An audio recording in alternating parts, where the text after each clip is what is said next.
No te olvides de descargar Flipkart y llévate órdenes de compra de todos nuestros restaurantes afiliados. Descarga ya.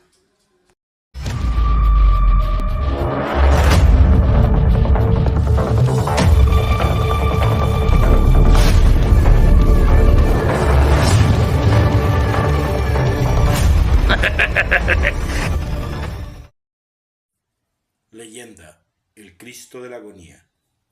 Empezar con la famosa leyenda del Cristo de la Agonía.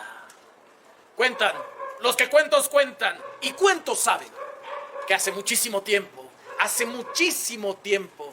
en época en que no existía la luz eléctrica y que la luz de las velas apenas espantaban a los aparecidos y a los fantasmas, un pintor se hizo famosísimo en Quito, Miguel de Santiago.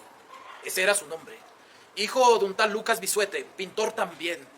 Aprendió y desarrolló y se especializó en las artes de pintar. Como todo artista, siempre estaba inconforme. Nunca le terminaba de gustar su trabajo. Siempre buscaba más, superarse a sí mismo, mejorar su trabajo. Dice también la leyenda que era un hombre de carácter terrible.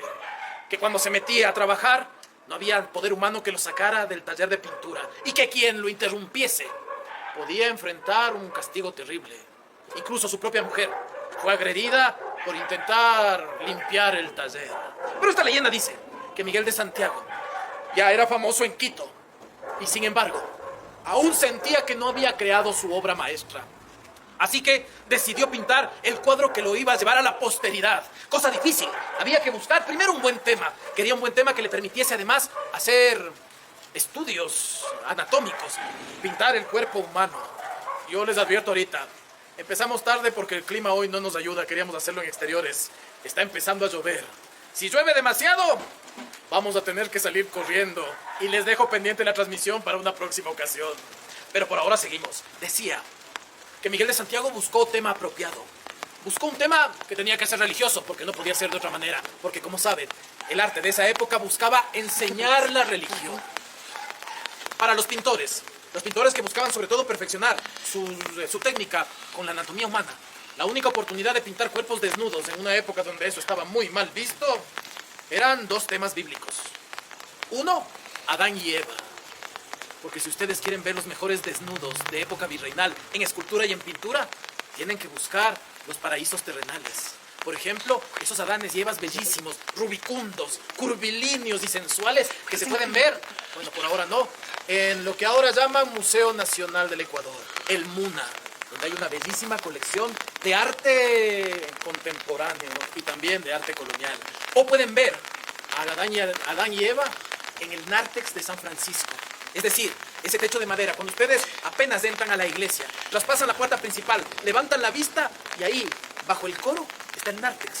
Los cuadros redondos que están puestos ahí y divididos de mala manera por la mampara, la puerta de madera interna.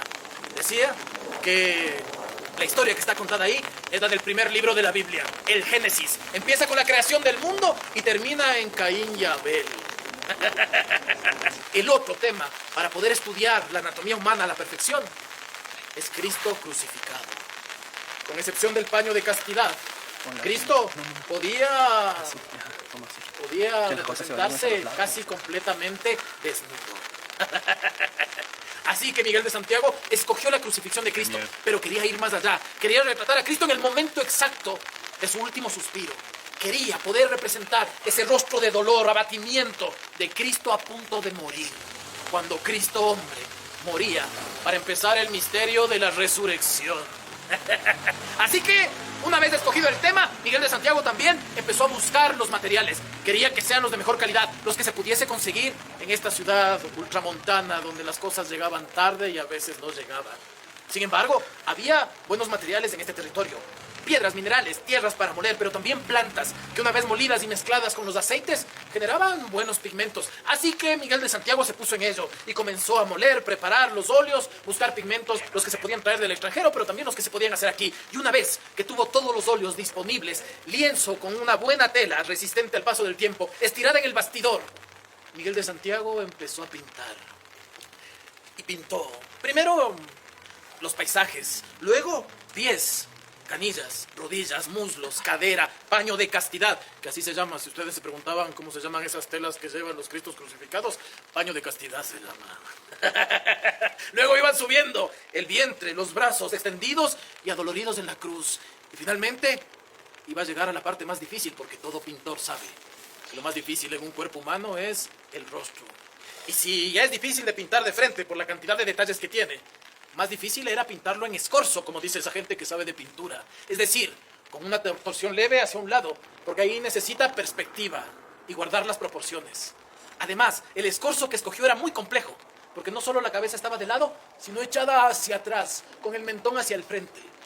Y entonces se puso a pintar el rostro. Lo pintó una y otra vez, lo volvió a pintar y finalmente terminó.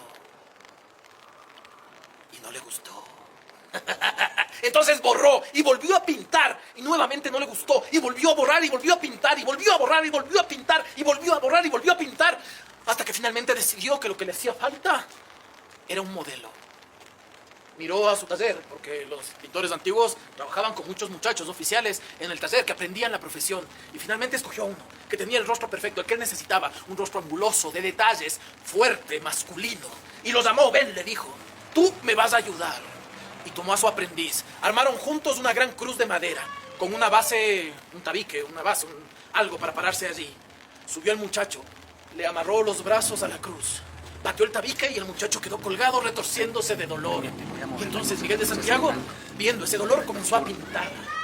Y terminó la pintura y no le gustó y volvió a borrar. Y decía, no, me falta más sufrimiento. Y volvía a pintar y volvía a borrar. No, me falta más sufrimiento. Y volvía a pintar y volvía a borrar y volvía a pintar hasta que de pronto dicen que un rayo de locura atravesó los ojos de Miguel de Santiago. Y preso de furor, buscó a su alrededor y finalmente encontró una lanza de madera al fondo del taller. Se acercó a ella y loco la tomó, se acercó a su estudiante y ¡ah! Lo atravesó con la lanza. Y entonces, mientras el muchacho se retorcía nuevamente, moribundo, Miguel de Santiago empezaba a pintar. Y pintaba, y pintaba, y pintaba, y pintaba. Y finalmente ya está. Está listo. Es perfecto. Mira. Mira el cuadro hermoso que hemos logrado pintar. Mira, le dijo a su estudiante. Y entonces la cordura volvió a él y vio lo que había hecho. Porque mientras el muchacho iba muriendo, Miguel de Santiago terminaba su obra maestra, el Cristo de la Agonía.